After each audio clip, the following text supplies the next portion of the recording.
अस्सलाम वालेकुम जी।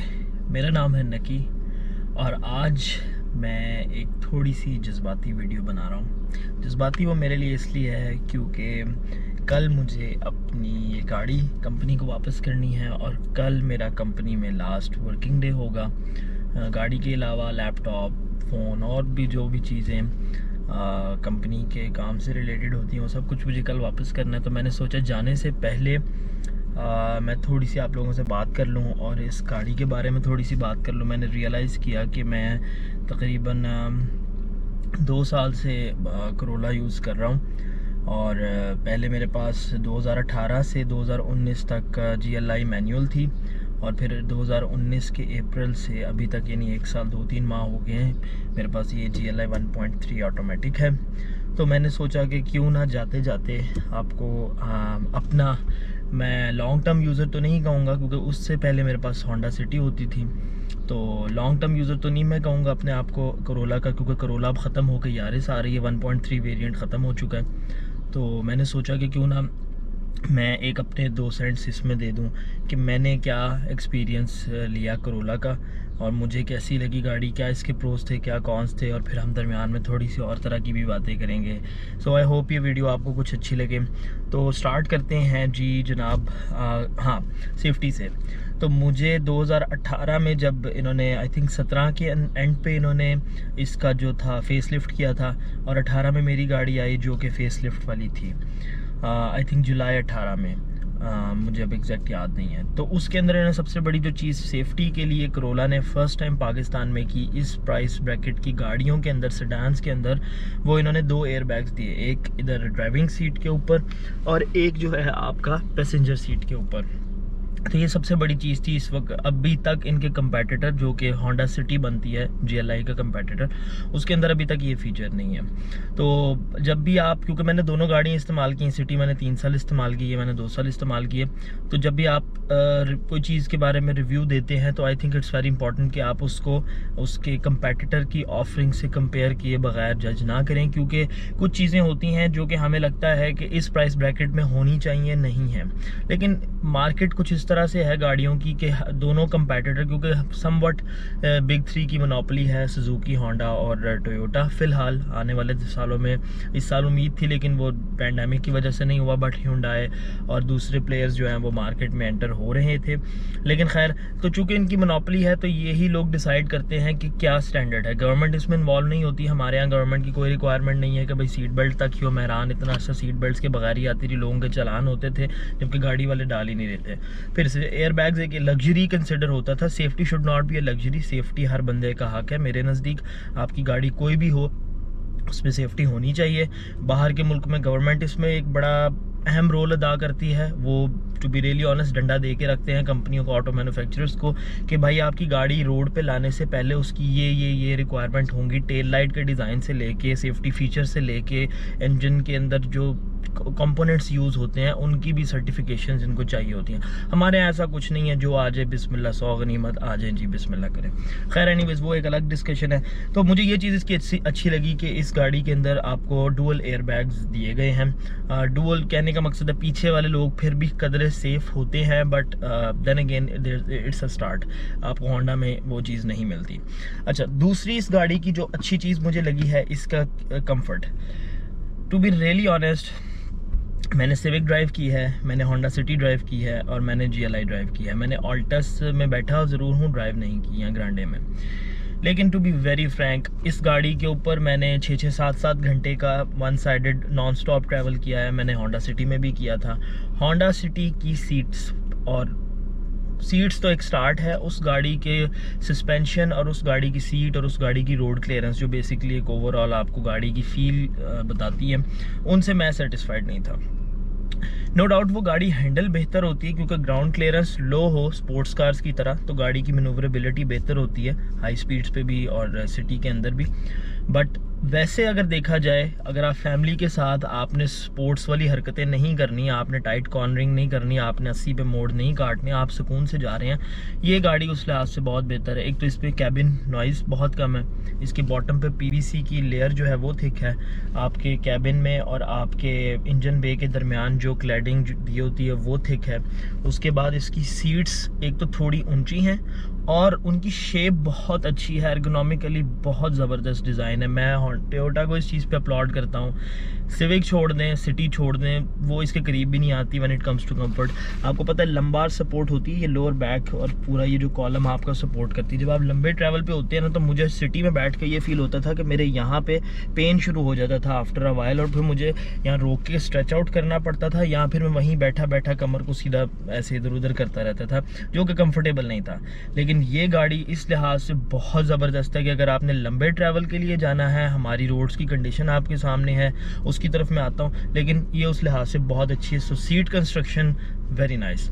गाड़ी की क्लियरेंस बहुत ज़बरदस्त है। मुझे नहीं याद पड़ता, मेरी सोसाइटी के अंदर काफ़ी इलीगल किस्म के स्पीड ब्रेकर्स हैं। हर बंदा अपने घर के आगे 4 ईंटें लगा के समझते हैं उसका हक है। खैर, तो वहाँ पे होंडा को आप जिस तरह मर्जी गुजार लें, और मैं I am a very thin person, और मैं एक बंदा बैठा हुआ और गाड़ी लग रही होती तो टेढ़ी मेढ़ी गुजारनी पड़ती थी। 4 बंदों का तो छोड़ ही देना आप।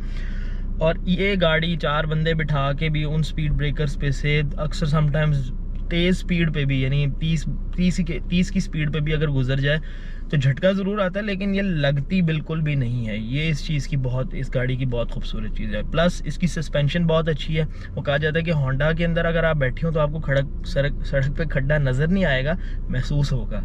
इसके अंदर आपको खड्डा नज़र ज़रूर आएगा, महसूस नहीं होगा। तो ये इस गाड़ी की सबसे अच्छी मुझे चीज़ लगती है, इसकी सस्पेंशन और इसके सेफ्टी फीचर्स इस प्राइस पॉइंट के लिहाज से। और इसके अलावा मुझे इसका क्या अच्छा लगता है, overall look definitely Honda city का डिज़ाइन 10 साल बल्कि अब तो 11 साल पुराना हो चुका है। आई डोंट नो कब आना नया वेरिएंट, खैर अब आने वाला होगा शायद यार इसके कंपैरिजन में, बट मुझे इस गाड़ी का डिज़ाइन उससे बहुत बेहतर लगता है। और ख़ासतौर पे फेस लिफ्ट वाकई एक प्रॉपर फेस लिफ्ट था। सिटी वाला फेस लिफ्ट नहीं था कि कभी ये आपको शार्क फिन एंटेना दे दिया, कभी आपको साइड पर पट्टियाँ लगा दी, कभी आपकी ग्रिल चेंज कर दी, ये उनका फेस लिफ्ट होता था। जबकि यहाँ पे प्रॉपर आपका बम्पर चेंज है, आपकी हेडलाइट्स की शेप चेंज है, आपकी टेल लाइट्स की शेप चेंज है। और अब आपको पता है लोग पैसे दे के वो वाली टेल लगवा रहे होते थे जो ऑडी स्टाइल जिसको बोला जाता है, जिससे गाड़ी को एक बड़ी चौड़ी लुक आती है, जो DRL टाइप लाइट होती है, और वो अब इसमें बाय डिफ़ॉल्ट दी गई है, जो कि इंतहाई खूबसूरत लगती है और गाड़ी को अच्छी ब्रॉड लुक देती है, और मुझे बहुत अच्छी लगती है। और इसकी फ्रंट लाइट्स और फ्रंट लुक बेसिकली ग्रिल की जो है वो काफ़ी एग्रेसिव और बहुत अच्छी है। गाड़ी के अंदर और क्या चीज़ मुझे पसंद है, हाँ, इसका जो क्या नाम लेते हैं, ड्राइव इसकी ठीक है, अच्छी है, मुझे कोई कंप्लेंट्स नहीं है। यस, सिटी की कंट्रोल आपको ज़्यादा बेहतर लगता है। ये गाड़ी चूँकि ऊंची है, हाईवे पे आपको ऐसे लगता है, जैसे स्टार्ट में ज़्यादा लगता है जब मैं मूव हुआ था सिटी से, बट अब आदत हो गई है तो आप उस हिसाब से ड्राइव करते हैं। बट खैर एनीवेज, उसके अंदर होता ये था कि गाड़ी आपको लगता है कि कंट्रोल से निकल रही है, जैसे पानी की किसी हवा की लेयर पे तैर रही है, ऐसी फीलिंग आती थी। लेकिन अब मुझे इसकी आदत हो गई है। सिटी थोड़ी सी उसकी रोड ग्रिप अच्छी है, बट आप इसको भी चौड़ा टायर डलवा के थोड़ा बेहतर कर सकते हैं, फिर आपको थोड़ा नॉइज़ का डील करना पड़ेगा। अदर देन दैट इसके अंदर हाँ, सीटिंग स्पेस बहुत कमाल है। पुरानी वाली सिविक से ये गाड़ी आई थिंक हार्डली या 1 इंच लंबी थी या 1 इंच छोटी, कुछ इस तरह का था, यानी गाड़ी की लेंथ बहुत अच्छी है। लेग रूम इसका वाफर है पीछे की तरफ, हेड स्पेस बहुत अच्छी है फ्रंट वालों के लिए, बैक वालों के लिए। सीट कंफर्ट की मैं ऑलरेडी बात कर चुका हूँ। आई एम सॉरी अगर मैं एक बात 2-2 3-3 दफ़ा करूँ, क्योंकि मैंने कोई लिस्ट नहीं बनाई हुई, दिस इज़ जस्ट जो मेरे जहन में चीज़ें आ रही हैं। आई एम रियली सॉरी अगर आपको एक एक बात बार बार सुनने को मिले। खैर, तो ये इस गाड़ी के पॉजिटिव्स थे। नेगेटिव्स की अगर मैं बात करूं तो टोयोटा का क्वालिटी कंट्रोल थोड़ा सा पुअर है। मैंने माजी में होंडा कार्स में काम भी किया हुआ है, तो कुछ अर्सा एज एन इंजीनियर, तो मुझे पता है वो लोग क्वालिटी पे बहुत पेन लेते हैं।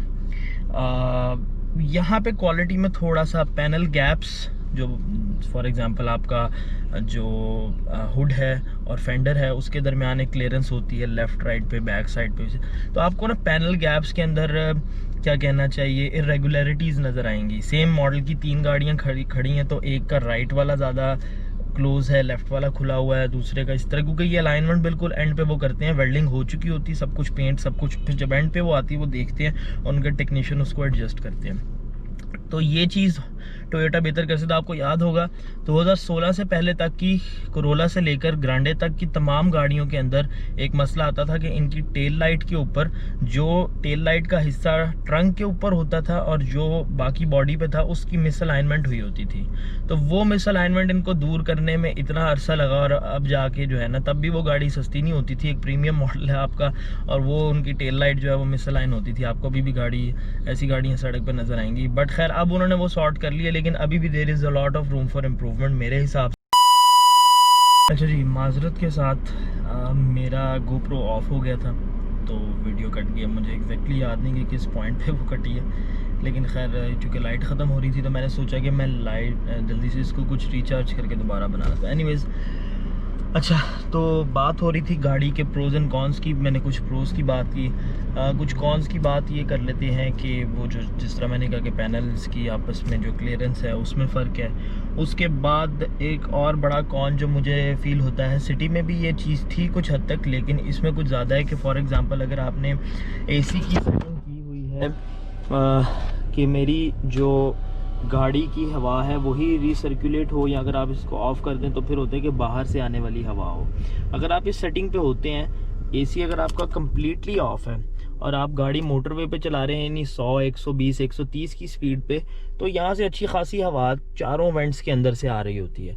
सिटी में ये आई कैन अंडरस्टैंड, क्योंकि वो हवा बाहर से आ रही है और वो प्रेशर है उसके अंदर, और वो जब आपके रेडिएटर और बाकी चीज़ों से गुजरती है तो इनटेक में भी आती है। बट कुछ हद तक कंट्रोल बेहतर होना चाहिए कि अगर आपके ये वेंट्स कम्प्लीटली बंद हैं, एसी आपका कम्प्लीटली बंद है, तो फिर हवा आने का कोई तुक बनता नहीं है। थोड़ी बहुत इज़ अंडरस्टैंडेबल, बट एक अच्छा एक मुनासिब फ्लो होता है हवा का, जैसे तकरीबन 1 से थोड़ी सी कम स्पीड पे आ रही होती है। खैर एनीवेज, तो ये एक अजीब सी चीज़ है इसके अंदर। खैर ये इतना बड़ा कोई इशू नहीं, बट देन अगेन आप 30 लाख रुपया आजकल इस गाड़ी के लिए अगर खर्चे, अब तो खरानी बंद हो गई, तो ये 28-30 लाख जितने की भी है, you don't have to go through this. उसके बाद दूसरा मेरा बड़ा मसला, ये जो एक प्लास्टिक का पीस लगा के भेजते हैं यार, ये मुझे नहीं समझ आता। एक तो इस गाड़ी में जितना भी प्लास्टिक यूज़ हुआ है ना, शुक्र है ये डैश जो है वो सॉफ्ट टच है ये, और एक फिनिश ये भी रादर सॉफ्ट टच ही है, थोड़ी सी इसमें गिव है, और ये दूसरा मटेरियल है। बट जितना भी ये जो सिल्वरिश ग्रेइश कलर का दूर से देखने में एलुमिनियम लगता है, लेकिन जैसे ही आप हाथ लगाते हैं ये इतना घटिया प्लास्टिक है। मेरी पिछली करोला का साल में यहाँ से पेंट, सबसे पहले यहीं से पेंट उड़ना शुरू हुआ था, और अभी भी आपको यहाँ पे मैंने इसको बहुत एहतियात से इस्तेमाल किया, लेकिन आपको शायद नज़र आ रहा हो, मुझे नहीं पता लग रहा आपको अगर नज़र आ रहा है या नहीं, बट यहाँ पे एक अच्छा खासा जो है वो लाइन सी बन गई है। और अब मैं यहाँ पे ना चाबियाँ पकड़ के दरवाज़ा खोलता हूँ ना कुछ करता हूँ, तो ये वाला जो पीस है ना, इनको यहाँ तो कलर चेंज कर दें या इसकी कोई पेंट जॉब इस तरह की कर दें कि थोड़ा सा बेहतर लगे, और ये प्लास्टिक की क्वालिटी बेहतर करने की ज़रूरत है। गाड़ी की स्पेस बहुत अच्छी है, आगे भी आपके पास तकरीबन लीटर की नेस्ले की जूस की बॉटल आराम से आ जाती है, और पीछे भी जो है वो काफ़ी अच्छी स्पेस है। तो स्पेस के लिहाज से गाड़ी में कोई मसला नहीं। मुझे ये लाइट्स अच्छी लगती हैं, क्योंकि सिटी के अंदर सिर्फ आपको सेंटर में एक लाइट मिलती है, जबकि कोरोला के सारे वेरिएंट्स में, चाहे वो अल्टस ग्रांडे हो चाहे वो ये हो, इसमें यहाँ पे भी लाइट्स हैं और सेंटर के अंदर भी लाइट है। LCD ये चाइनीज़ लगी हुई है, बाद में लगवाई थी, तो मैं उस पर कॉमेंट नहीं करूँगा क्योंकि उसका कोरोला से कोई लेना देना नहीं है। उसके बाद आई थिंक ये एंटी थेफ्ट का कुछ होता है, आई एम नॉट श्योर, इसका चाबी से कोई लिंक होता है, चाबी से कम्युनिकेट कर रही होती है। खैर एनीवेज, कप होल्डर्स अच्छी लोकेशन के ऊपर वाक़या हैं। मुझे गाड़ी की लेआउट से कोई मसला नहीं है, गाड़ी अच्छी है। गाड़ी के अंदर 12 वोल्ट का सॉकेट ज़रूर मौजूद है, लेकिन अगर आप सिगरेट पीते हैं तो इसके अंदर वो सिगरेट वाला वो नहीं आता जो कि होंडा सिटी में आता था। मिरर्स ठीक हैं, बट अब ये एक बहुत बड़ा मसला है मेरे नज़दीक, ये खैर फॉग लाइट्स का लैंप है जो कि बाद में इंस्टॉल हुई थी। मिरर्स, अब ये गाड़ी 30 लाख की है, तो आप एक्सपेक्ट करेंगे कि जो मिरर्स हैं, ऑल्दो के वो ऑटो रिट्रैक्टिंग नहीं है, दैट्स फाइन, चले हमने कर लिया इस चीज़ से, हम मूव पास्ट कर गए कि ठीक है वो नहीं है, बट एक पोजीशन पे रहना तो इनकी जिम्मेदारी है ना। अब मेहरान का शीशा होता है ना, तो वो हवा लगती है तो वो अपनी पोजीशन चेंज कर लेता है, बट देन अगेन मेहरान के अंदर और हज़ार मसले के शीशे जो हैं वो किसी भी बंदे का लास्ट कंसर्न होंगे। लेकिन यहाँ पे मैं हल्का सा शीशे को कपड़ा मारूं, हल्का सा टिश्यू से, शीशे की पोजीशन हिल जाएगी। गाड़ी हाई स्पीड पे खड्डे में लगे, शीशे की पोजीशन चेंज हो जाएगी। और ये एक यूनिट का मसला नहीं है, ये इस गाड़ी का मसला, क्योंकि मेरी पिछली गाड़ी में भी यही था, मेरी इस गाड़ी में भी यही है, और मेरे काफ़ी दोस्तों की गाड़ियों में मैंने उन पर भी बैठ के पूछा भी और एक्सपीरियंस भी किया है कि इस गाड़ी के शीशों की पोजीशन अपनी जगह पे नहीं रहती। कुछ टाइम के बाद 2 से 4 से 5 दिन के बाद आपको रीएडजस्ट करने पड़ते हैं, बेशक आपने छेड़े ना भी हों, और अगर छेड़ दें तो फिर तो भूल ही जाए ना। होंडा सिटी में ये मसला नहीं था, उसके शीशों के पीछे जो ग्रिप थी मोटर से या जो भी कपलिंग लगी थी वो स्ट्रॉन्ग थी। आई डोंट नो इसको भी एडजस्ट किया जा सकता हो या नहीं, बट जो डिफ़ॉल्ट सेटिंग पे ये शीशे आते हैं बहुत लूज़ है। मेरे हिसाब से ये एक नेगेटिव है कि आपको इस तरह की, मतलब आपको हर थोड़े दिनों बाद जो है ना गाड़ी के शीशे एडजस्ट करने पड़े, क्योंकि मैं अकेला बंदा हूँ जो अपनी गाड़ी इस्तेमाल करता हूँ, मेरी गाड़ी कोई और इस्तेमाल नहीं करता, तो कोई और शीशे एडजस्ट नहीं कर रहा होता। बट खैर ये एक मसला है। उसके अलावा हमने क्लियरेंस की बात की, गाड़ी की, हाँ गाड़ी की पेंट जॉब के अंदर कुछ डिफेक्ट्स हैं। होंडा में हम लोग जो होते थे वो गाड़ी जब फाइनल हो जाती थी तो उसको लाइट्स के नीचे बहुत ही 3-4 लोग उसको देखते थे, ताकि फैक्ट्री से निकलने से पहले कोई भी पेंट की इम्परफेक्शन है, कुछ है। और आपको यकीन नहीं करेंगे गाड़ियों में क्या क्या मिलता था। हमें मक्खियाँ मिलती थी, हमें छिपकली की दुम मिलती थी, हमें चिंटियाँ मिलती थी, और फिर वहाँ से वो एक बंदा बिल्कुल उस जगह पे बैठा होता था, उसको आप हाईलाइट करके बता देते थे। अगर छोटा होता था तो वो वहीं पे उसको पहले बफ कर, मतलब उसका पेंट ख़त्म करता था, प्राइमर कोट तक जाता था, उसको रीपेंट करता था, क्लियर कोट करता था, हीटर उसके ऊपर ही रखता था और वहीं से वो क्लियर हो जाता था। अगर ज़्यादा बड़ा मसला होता था तो फिर वो पेंट शॉप पे दोबारा जाती थी गाड़ी। बट होंडा की पेंट जॉब बेहतर थी। इस गाड़ी के अंदर कई जगहों पे मुझे रेनबो इफेक्ट्स, ना सिर्फ इस गाड़ी में, इससे पहले मेरे पास ग्रेफाइट ग्रे कलर की गाड़ी थी, ये सिल्वर है, तो उस गाड़ी के अंदर और इस गाड़ी के अंदर दोनों पे कई जगहों पे रेनबो इफेक्ट आता है, जो पेंट की ड्राइंग से रिलेटेड एक इशू होता है। तो वो क्वालिटी कंट्रोल का एक कंसर्न है जो कि रहेगा, और इन्होंने उसको सही तरह से एड्रेस नहीं किया। और ये काफ़ी लोगों की गाड़ियों में मुझे कोई ना कोई इम्परफेक्शन, कोई ना कोई चीज़ ऐसे फंसी हुई, कोई ना कोई दाना कुछ आ जाता है, जो पता लगता है कि क्वालिटी कंट्रोल पे इतना ज़ोर नहीं है जितना होना चाहिए। और इसके अलावा बस यही मेरा एक्सपीरियंस था। और जाते जाते बस मैं ये कहना चाहूँगा कि गाड़ी मेरे साथ रही है, रिलायबल गाड़ी है, कभी इसने तंग नहीं किया मुझे। होंडा सिटी ने भी कभी तंग नहीं किया था, इसने भी कभी तंग नहीं किया। खैर पिछली भी 1 साल रही थी, ये भी 1 साल रही, तो मैं देन अगेन इतना लॉन्ग टर्म यूज़र नहीं हूँ, बट गाड़ी ओवरऑल अच्छी है, मुझे कभी तंग नहीं किया। इसमें ट्रैकर लगा, ट्रैकर के अपने मसले हों तो वो अलग बात है, बट उसमें गाड़ी का कसूर नहीं है। मुझे इस गाड़ी की याद आएगी और मुझे इस कंपनी की याद आएगी। मेरी कंपनी बहुत अच्छी थी, मतलब फैसिलिटीज़ जो हमें वो देते थे वो बहुत अच्छी थी।